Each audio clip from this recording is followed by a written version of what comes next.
Oh, okay. It looks like we are starting on the mixed automatically. Very eccentric. Let's get our little screen on the show. Welcome to Evolution Hour. Clickety clack, etc., etc. 18th of November, 2024. And remember, there's all a bunch of stuff that everybody can download. Freebie. Right. So, I was kind of thrown off a little bit. Because the last time for the past weeks, there's been a kind of a menu that you activate, and before you can actually go live, and they've apparently modified that. So kaboom, it's now actually easier to get back onto this screen again. Who knows? Anyway, um, continuing with our exciting little worlds of Titans, we're finishing out the Hadrosaur section, and then I'll have a little bit on a new intelligent design kit on the block that was kind of puzzling, that pops up with my co-author Jackson Wheat. And then we will have a little aside as well about the absolutely monumentally ignorant history of Robert Carter that just popped up out of the blue. I'll put that in as kind of a little last minute lagniappe for the show. Anyway, Maiasaura, which is the mother lizard. It's a standard iguanodon-ish sort of critter, is the last taxon in their chapter to actually get a technical reference. And there's and it's basically on the fact that there's signs of parasitism in a closely related taxon. I'll be putting up the abstract to the 2016 paper that Tweet did on this. Alas, it's not open access, but that gives a big chunk at the Cambridge thing that gives you the superficial structure of it. Anyway, then there are a bunch of remaining little taxa that fill out the chapter, Ouranosaurus and Parasaurolophus and Saurolophus. They offered nothing on it at all except some sidebar stuff from Gregory Paul's 2016 Princeton Field Guide. Ouranosaurus is a hadrosaur with a kind of sail-like back, and it's still unclear just exactly how fin-backy this thing was. This pops up in stray groups just as it does in Spinosaurus, and it's an intriguing little issue the paleontologists would love to know more about. But of course, dinosaurs are extinct, so we can't look at their dinosaurs. Sarfatian can't settle on what kind it is, and the reason is because problematically structured regular systematics. It's sort of a iguanodonty in its characteristics and sort of hadrosaurian, and so it's not immediately obvious exactly where that group might fall paraphyletically, and therefore the creationists are up shit creek on it because they have no way of assigning anything unless they're simply parasitizing the regular systematics. So if there's ambiguity because of a limited number of fossils involved, I don't think there's an enormous number of specimens of Ouranosaurus to be able to decide them systematically to see how much variation and how closely there are. At any rate, on a Parasaurolophus, it has that big tubular crest thing that pops up on my scope because Dwayne Gish back in the day, 30 years ago, was trying to argue that it was a flame-belching dragon. I would have loved Sarfatian to deal with that, but they kind of shuffle all of that old style creationism out under the rug. And Saurolophus is a fairly conventional hadrosaurus. The next chapter they're going to have is on swimming and flying titans, but it's not alphabetical either, and it basically kind of looks like an awful lot of rehashing of previous material, which we'll be getting to in due course. So we'll end on the relationships on the hadrosaurians. There's a 2012 paper from Hone that goes into the possible role of sexual selection in dinosaur and pterosaur head crests, which would certainly apply to the hadrosaurs that often had very distinctive head structures. And then there's a 2021 paper from Chiorenza sorting out the hadrosaurian body evolution and trying to put in some paleobiological context. So at least you'll know more about the topic than you would if you were trying to get anything from Sarfatian tape. Now, on to dear Dr. Romulo. He popped up on a Canadian Catholic Young Earth Creationist Kennedy Hall show last April. And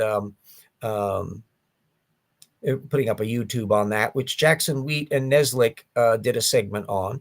I'd never actually heard of him at all, but after some delving into it, it turned out to be a newly minted Brazilian geneticist from Oxford University, as Hall preened, Romulo Carleal, and he self-identified as, quote, evolutionary biologist, unquote.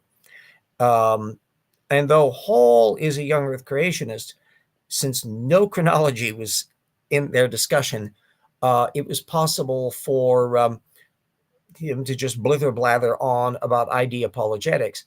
Also, there was nothing that Romulo cited any of his own recent work on as illustration, because it doesn't really have anything to do with the intelligent design paradigm. And as I'll show by putting up the links to them, because fortunately they're all available, open access. He did 3 legit papers on chicken genetics and behavior, 2 of them in 2020 and 1 in 2023. And then there's an interview that he gave. Clearly, oh, hi, Lisa.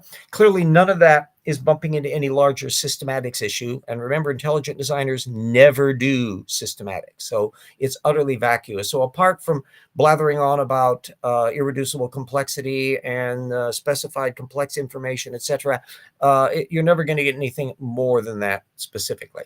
But I'll be putting up a paper from 2023 by Reich, which does go into the systematics of the things they're dealing with. First draft genome of the holm oak, Quercus ilex, that's about in relation to that video. There's a cladogram indicating that Mediterranean forest and the Spanish plants and all that go back about 121 million years. So isn't ID just YEC? Oh, no, gosh, no. Oh, that would make it so much simpler. Intelligent design started out as creationism light, and as, in principle, a rival to young Earth creationism. So their position, if you look in the Philip Johnson era, when it was just coming on in the 1990s, their attitude was, now, kids, you don't have to be a young Earth creationist to be a critic of evolution. And so it was trying to do a generic big tent. But oh, hi, Barbara. Yes, yeah, nice to see you show up here in the wee hours. But over the course of 10 or 15 years, it mutated into a different form, which is you don't have to give up your young Earth creationism to join in our intelligent design community. And in fact, in recent years, as intelligent design has kind of gotten moribund in terms of their one and only little journal, Biocomplexity, they've never been able to sustain as a group more than, hi, Brian. They've never been able to sustain more than just one journal at a time that fades out and then a new one pops up. And Biocomplexity isn't exactly super duper hot in terms of its content. By contrast, young Earth creationists have quite a few journals: the Answers Research Journal, the Journal of Creation, the Creation Research Society Quarterly, and their various creationism conferences that do big volumes every other year or so. That are quite readily accessible material. It's scientific claptrap, but it's got footnotes and it looks all sciencey. So clearly intelligent design is kind of like a hangers-on. And we're seeing more and more examples of young Earth creationists toning away from the creationism camp and not talking about explicitly creationist topics, still retaining their creationism, but invigilating themselves into the intelligent design camp. This had been long the case with people like Paul Nelson, who has been, I suddenly forgot his name, one of the other fellows from the design movement. But anyway, ones who didn't deny being young Earth creationists, but it never interfered with their discussion. And then some like John Sanford, who started to co-author material in that intelligent design context. So they just don't talk about how many zeros there are on the age of the Earth, and they can basically trot out their little arguments that way. So I regard, yes, complexity is not a good argument for design. So I would argue that in terms of the big picture of things, young Earth creationism is still the big kid on the block. They have much more money floating around. They have more journals. They have more people. They have more PhDs. And though the design bunch circulate. There's blocks of the Discovery Institute that connect up with Brazilian ones. Notice that our new kid on the block here is Brazilian geneticist. They've got a certain element in there. There's a little bit of stuff that they've connected up with people in Europe and that. But I think in terms of rivalry and in terms of dealing with things in Asia and that, I think the young Earth creationists have had many more years of evangelical fervor in that department. Which brings us to a complete meringue that popped up out of the middle of nowhere. As I go through the various creationist posts and the stuff that creation.com puts out as things that they should consider important, so you get emails that announces all of this stuff, and I'm still on their mailing list, so I still get these two things. There's one that Robert Carter did just this year, March of 2024. It's basically more of his genetic stuff. And as I do these things, I'm of course looking up what if they discuss any technical literature. I track that stuff down, try to get a PDF of it and see what the hell's going on. And so you can follow the same suit on it. But quite unexpectedly, a blip popped up in my eyeballs in this that I have to share with you. At one point, he's talking about a World War II study of how flak damage on aircraft would affect their flight characteristics and all that. Perfectly fine stuff. But it was the footnote at the end that just absolutely blew me away. And I'll be putting the full text up in the link of the material on that. The Allies were a coalition of nations, principally the UK, the Soviet Union, with quote brackets saying Russia plus satellite nations, China, and the US, who were fighting the Axis, principally Germany, Italy, and Austria during World War II, which lasted from 1939 to 1945. Oh, so we forget France on the Allies, among other ones. And what the hell is Austria doing in this listing? Because Austria didn't exist by the time World War II came about. It had been sucked up into the Third Reich. So I can't help but think, is Carter somehow mushing the Austro-Hungarian Empire and Germany of World War I as though that's still operational in World War II? And does it surprise me that a young Earth creationist who sometimes has tremendous problem figuring out the age of the Earth and the connections of genetics and anything else might have a not entirely razor tight grip on the history of the 20th century? It's kind of starting to look that way. Holy moly. One of the things that intrigues me about creationists is the extent to which they're terrible historians, and to some extent by absolute nature. Obviously, your younger creationists have a screwball history because they try to compress everything down and try to move the Egyptians downstream in order to put them past the flood. All sorts of fun and games they do. But intelligent designers as well, and you can find in quite a lot of the posts at the creation at my Tortugan website some of the older tip material where I went into that in the Creationism Light chapter, and also in the Human Evolution chapter, in that where I would delve into a lot of the political eccentricities of the design movement, their political conservatism, and their glossing over details. The religion chapter, I was always intrigued at how Philip Johnson was so glib about the intelligent design guru. Philip Johnson was so glib about the history of the church and persecution issues and the like. He was just kind of fiddling off of light level apologetics. Yes, they think Myanmar is still Burma. Yes, that's entirely the element of it. And so this also would inform us a little about the kinds of misapprehensions that you would be getting in their views of history for contemporary politics. So you've got your David Barton types that Glenn Beck swears by, that filters into the worldview of PragerU that connects up with the intelligent design movement, and then filters across to connect up with the Project 2025 Heritage Foundation Federalist Society worldview that enables Donald Trump, and that in turn connecting up to that evangelical end times worldview that you get with Mike Huckabee and some of the people that are going to be running the government. Assuming they can get through the Senate. It's going to be an exciting year of 2025. Try to enjoy your Thanksgiving and Christmas as we wait the impending cataclysm of Trumplandia, and how effectively it's going to tank the economy and all the mess that's going on in here. The one thing that we can take heart upon would be that the 76 million Trumpistas who voted this time around still have fewer votes than Biden. And that's also not most of the population. It's about a third of voters are ended up voting for Trump. So that means that 2/3 aren't.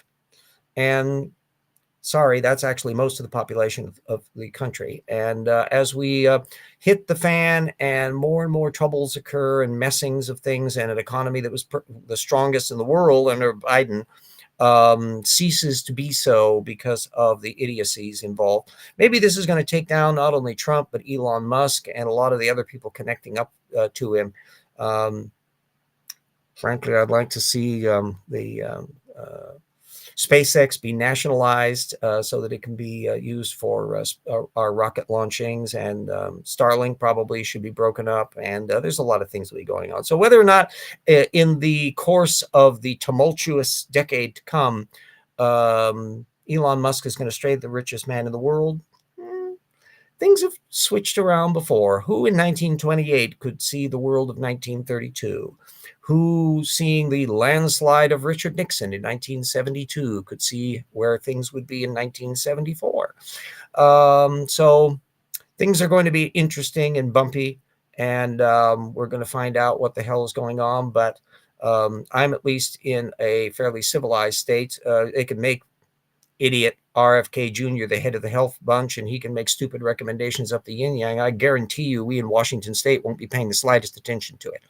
And many of the states as well will be just bypassing these things, including some of the red states, especially when they find out how inflation ain't going to be going down under an agricultural system kneecapped as they're planning on doing on day one. So anyway, it's going to be an exciting time ahead. Now, over the next few weeks, I'll be dealing with my Thanksgiving relations in Seattle. Still should be able to do evolution hours each week all the way through the holidays, but you won't have the same background. Occasionally, you'll be seeing the room in Seattle on there, but we should be able to handle things rather smoothly. We'll be continuing on all of our little fun and games on stuff. In the Sarfati and Tay's book, eventually we'll be slamming into their couple chapters. There's going to be some farther line where they're trying to argue about dinosaur metabolism, and that dinosaurs weren't carnivorous until after the fall, and they're kind of wiffle-waffling on that. I know they will be tiptoeing around the issue of surviving dinosaurs and that cryptozoology field that an awful lot of the people, including some at CMI, just kind of dive off the deep end on. And so they're sort of equivocal. In the new Rocks Were There, we'll have a chart. In fact, it'll be breaking down some of the major creationist groups and how they are differing opinions on some of these little litmus test items that some of them accept and some of them don't. Yeah, I love to make charts. Let's put it that way. So it's going to be an interesting thing. One chart I know, two major areas I think will be major chart documentation. One, of course, will be the whole chapter we're going to do on the Ark Encounter listing. There's nobody that's pulled all of that material together in a cogent way so that scholars will be able to fend their way through it, since Answers in Genesis doesn't bother to give any documentation or anything on how they arrived at what they do. So it'll be, I think, an important contribution. Yes, is it still on that? Oh, yeah. And then another one that I'm particularly proud of is a cutie on creationist dating of the flood. one of the canards that you get, particularly from the Answers in Genesis CMI crowd who are in that Bishop Ussher 2348 BCE flood date, is that that's not the only flood date out there. And in fact, I started to compile a thing on differing creationist dates for when the flood took place, which in part stems back as to when they think creation was. And so if you take 4004 BC, but if you take a little bit later or a little bit earlier, and if you're relying on the Septuagint translation of the Masoretic texts, turns out which dates you get and which patriarchs you add up starts showing a wider and wider range. And I knew that there was a bit of that, but as I've gradually compiled all the material for the book, I was gobsmacked at how wide-ranging the dates are. There's no consensus in there at all. So basically what it involves is the Answers in Genesis crowd wants to just tunnel vision everybody in on the Bishop Ussher date as if that's the only one that you could arrive at, la-di-da, yippity-skippity. So there's going to be an awful lot of marvelous stuff in Rocks for Their Volume 2, which we're busy hot on. I'm just now structuring the material. I still got a bunch of sidebar stuff on human evolution that I want to have cataloged so that we'll be able to deploy it as relevant in the human evolution chapter. Keep all of that stuff up to date. It's such a constantly burgeoning field. The newer things on the discussion of Homo naledi and the little cave and stuff, and the Hobbit characters from Indonesia and all that. It's fun.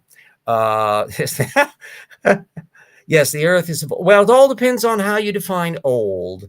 I think it's fair to say historically that the people who did the Old and the New Testament were thinking in terms of its thousands, but they didn't really give a shit. And so the chronology aspect, apart from just the begats and the like that were settled in and how many foreskins everybody had in a battle, those were the things that obsessed them. But the kind of detailed chronology that you would have in this matter just didn't occur to them. And by the time you get to St. Augustine and the early Christian church, some were just saying, yeah, just let it go. Just don't bother about it. And it really only started to come into the fore again as the double whammy was hitting, as the early roots of geology were coming in the 16 and 17 and 1800s. Which was forcing everyone to think about deeper time, and the realization that hit by the 18th century that, oh shit, some fossil life is extinct. How does that fit in with the flood? What the heck is going on? And so it was throwing them off from that angle. And then the other one, in relation to how you can pack the ark, has to do with the fact that the number of species that were being discovered in the Age of Discovery and it escalated like mad in the time of Darwin, was shooting the number of species up so much that it became untenable to simply think that the ark contained every species. Impossible, enough room. And so you see in more recent times, as people started to think about it, there's a huge difference between John Woodmarapp and him thinking in terms of tens of thousands of kinds on board the ark. How the hell he thought in his little feasibility study that he could cram them all in. I think it's did a commendable job of creating a prima facie plausibility, because they trimmed the number of kinds down to only 1,400. And that's by all going for families, except, of course, for us. And kind of wishy-washy, squishy-wishy on some of the others. And pretty much keeping everything in there. They were very diligent, although the order, again, we'll be pointing out in our listings, the order in which they're doing them is all in the structure of standard evolutionary theory. So they're simply riffing off of Wikipedia, I suspect, and just going down taxon by taxon by taxon in the way that they're structured in an evolutionary framework, which doesn't make any sense at all from a creationist point of view. I would have thought somebody would have been at least bright enough. Problem is they don't think. Yeah. Well, they don't think nearly hard enough. That within, if they even wanted to lump them arbitrarily into mammals and reptiles and the like, which are as higher level designations are completely meaningless in a baromenological sense, within that block, they should have put everybody in alphabetical order. Because by definition, a kind cannot possibly be related to another kind. They are unique things that were created during Creation Week. So why not put them alphabetically? The very fact that they are putting them in evolutionary systematics order betrays the structure of where they're getting their information from. That'll be kind of obvious when we do all of our little stuff in the future. So anyway, let me put up, oh yes, we need to thank our wonderful patrons who have helped us and continue helping us all this time. I am well aware that things may get dicey for people in the coming icky times. And but hopefully many of you that are on this at the moment will be sticking with me on it. But make sure that your own finances and your own circumstances can. Naturally, I would be delighted if even more people help, but that's the case of things. We do what we can with what we can. But everybody needs to remember that it's going to be a bumpy road ahead. I've functionally reset my mental clock to 1928.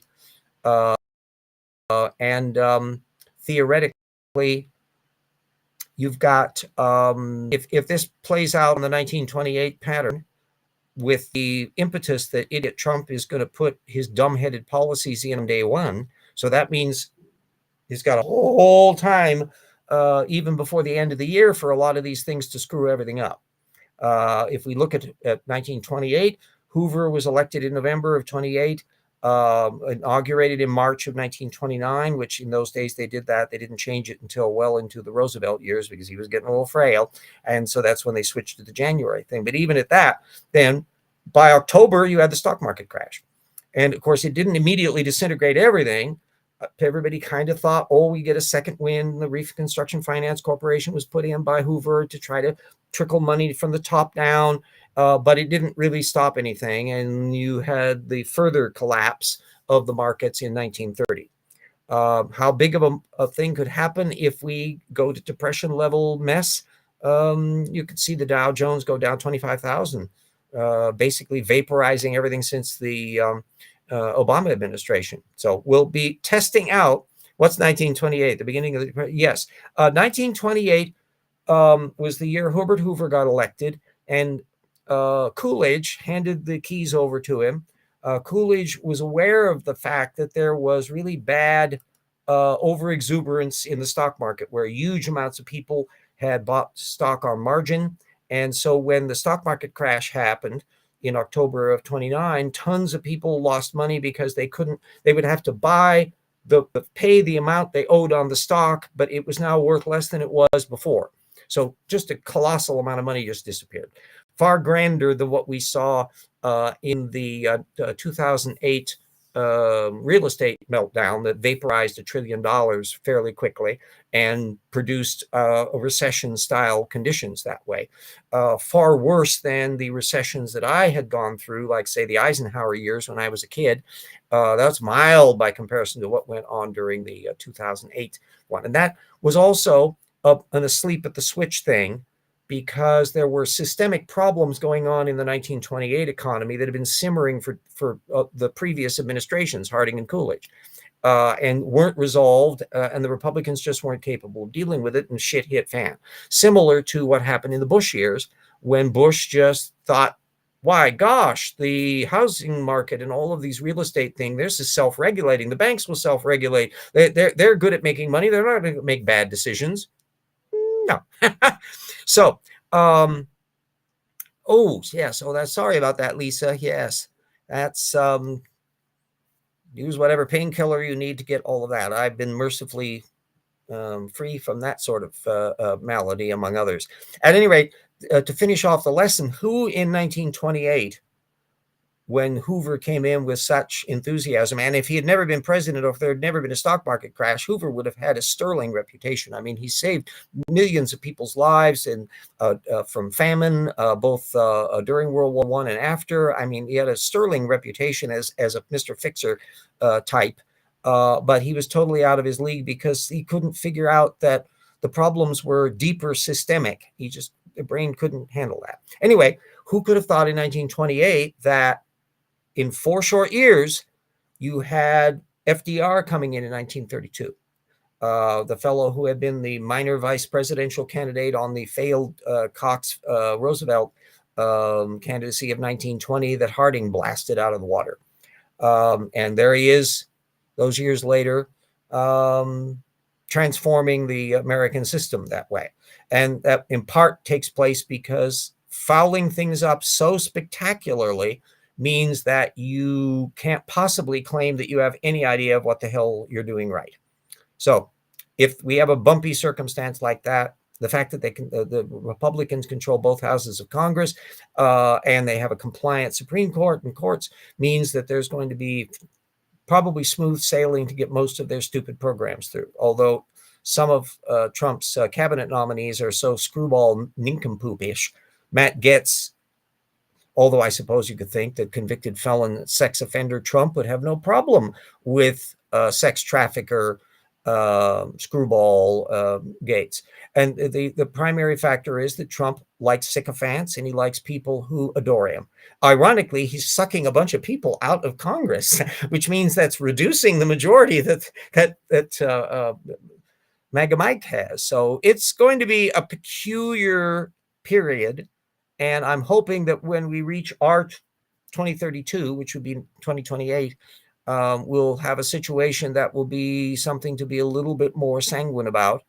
And perhaps even some people will have hit some really big speed bumps that they weren't expecting when Trump thought that he had his fabulous mandate, which he didn't, by the way. I mean, he fewer votes than Biden by 5 million. So anyway, let me put up our advert for Rocks Were There Volume 1, which is still available, of course, at Amazon.com, along with Evolution Slam Dunk and the 2 Paralogs novels. Oh, I'm busy with fun stuff, writing the Paralogs novels on the side. I'll probably have to wait until to get my brain in gear to complete that one fully once we get Rocks Were There out of the way. It's trying to do 2 major projects simultaneously is kind of funky. Anyway, it keeps me busy and it keeps my brain maybe not getting too frazzled from the political circumstances. Well, anyway, let's get our Rocks Were There advert. Dear Peter did all those cute little graphics on this as he did on my intro shot. Okay, let's get share screen. And voila. The rocks were there.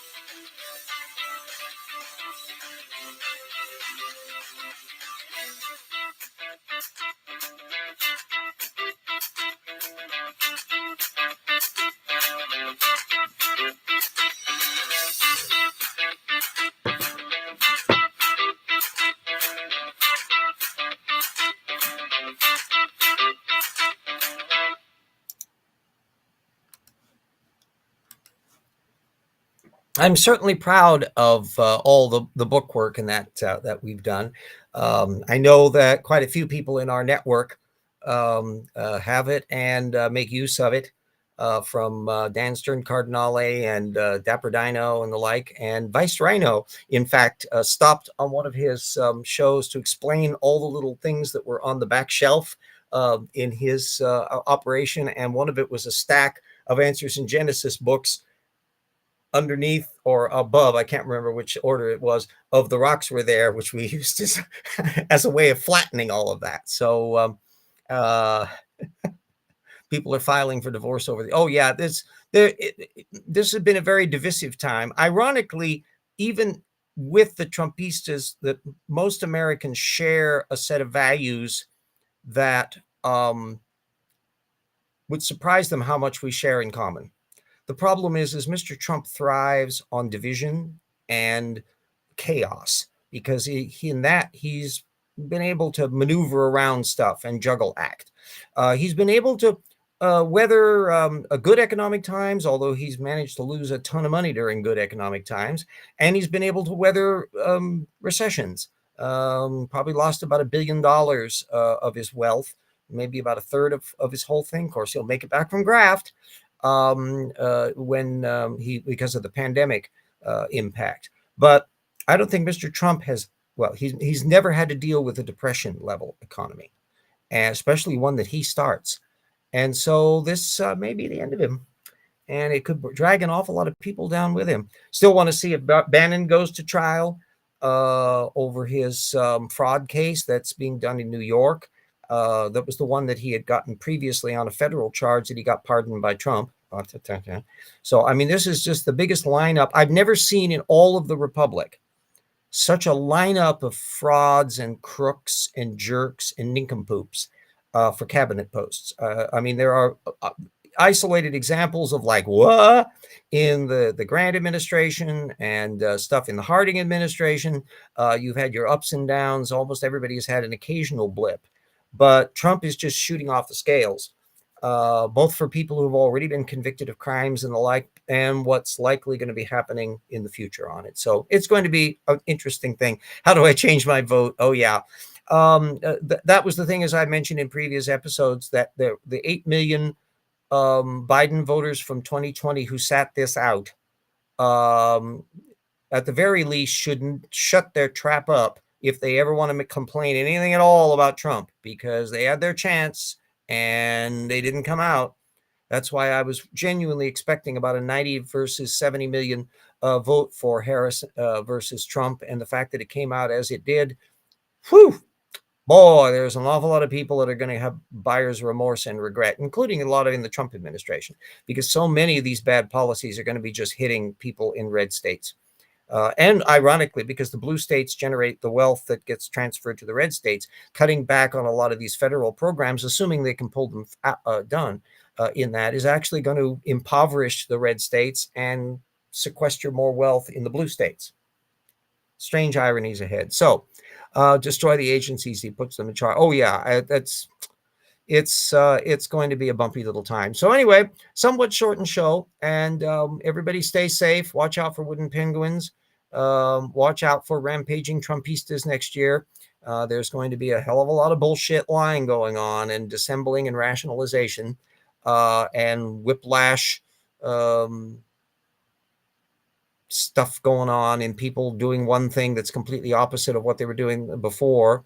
Marco Rubio, if he's going to be Secretary of State, he's kind of a China hawk, by the way. And so it's going to, and the Trump administration is dedicated to obliterating electric car tax benefits. And Elon Musk makes electric cars. Is he going to go for that? It would be a colossal example of graft and corruption if they try to do this and yet put an exemption for Teslas. But we'll see. All bets are off. It's going to be wacky and strange. So everybody stay safe, and we will see you all next week, where theoretically I will be in Seattle. Okie dokie. I'll make it clear Trump is significant about it. Yeah.